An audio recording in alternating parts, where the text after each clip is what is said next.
මොටම අද මේ මට ආපු පැරෙන ES එකක් මේක ආවේ දුම දාන ඔයිල් වෙච්චනවා කියලා අපි ඊට පස්සේ කරවල බලද්දි බලන්නකො මේ ඇඩ්ජස්ට් කරලා දින වැඩි ටයිමින් චේන් එක දාන්න නැතුව මේක උඩරිම ස්ක්‍රූපුන්නක් දාලා තද කරලා ඇඩ්ජස්ට් කරලා දුන්නු ස්ක්‍රීන් එකක් කඩාගෙන ඉස්සරහ සෙට් එක මැටලුට ගිහලා හිර වෙලා.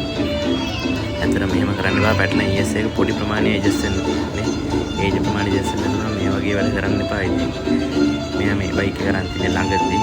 එයාට මොනවක්වත් දන්නේ නැහැ. දැන් බලන්න මෙහෙම කරලා තියෙන වැඩේ.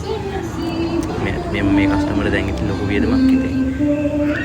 ටයිමින් ගාඩ් එකේ නම් කඩලා ගිහිල්ලා. ඕනවට වඩා ඇඩ්ජස්ට් කරලා.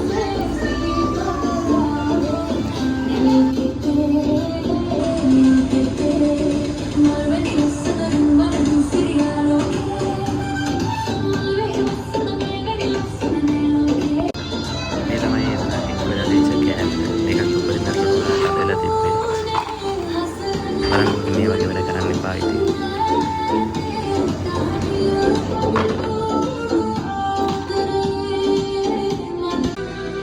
මේ බයික් එකේ ඔයිල් නැතුව දුවලා පිස්ටන් එක සීස් වෙලා. මේක ඔයිල් මාරු කළාක්වත් තිබෙන්නේ නැහැ. මං ගාවට එනකොට ඔයිල් ඉතාම සුළු ප්‍රමාණයක් තමයි තිබ්බේ.